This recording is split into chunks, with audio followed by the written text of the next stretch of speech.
To security guarantees, but very quickly, if Russia is allowed to keep any of the territory that it illegally seized, what message does that send to China? Does it give China a green light to invade Taiwan? Does it give Russia a green light to invade other European countries, which is what your European allies are concerned about? Well, first of all, the Ukrainians are going to ultimately make the determination about where you draw the territorial lines in their own country. But Kristen, this is how wars ultimately get settled. If you go back to World War II, if you go back to World War I, if you go back to every major conflict in human history, they all end with some kind of negotiation. We're actually not active parties in the negotiation. We're effectively mediating.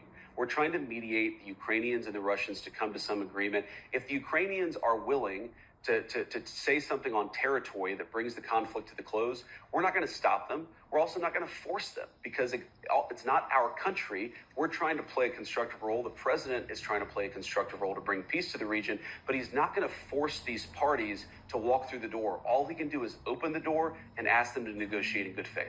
You talk about security guarantees. Sure. Foreign Minister Lavrov discussed the importance of Russia being a part of security guarantees. Ukraine says that's a non-starter. Is that a non-starter for the United States as well? How can Russia secure Ukraine when it's dropping bombs on There's Ukraine? a little bit of a talking past each other here. First of all, we're not talking about security guarantees until after the war has come to a close.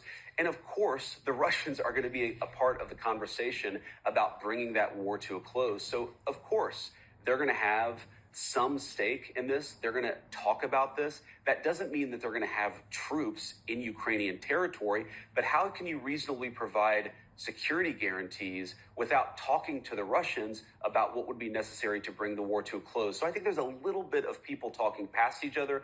This is going to be a security guarantee provided by a host of nations. I think the Europeans are obviously going to play a big role. We think there are other countries all over the world that might play a big role. The Russians are going to be involved because they're the critical party that's necessary to stop the killing. Again, this is how negotiations happen. It's this give and take. It's a conversation between both sides. Very quickly, before I move to domestic issues, for Americans who are watching, can you guarantee no U.S. boots on the ground as a part of these security guarantees? The presidents are very clear. There are not going to be boots on the ground in Ukraine, but we are going to continue to play an active role in trying to ensure that the Ukrainians have the security guarantees and the confidence they need to stop the war on their end. And the Russians feel like they can bring the war to a conclusion on their end. It's complicated, Kristen, but we're going to keep on trying to play these parties.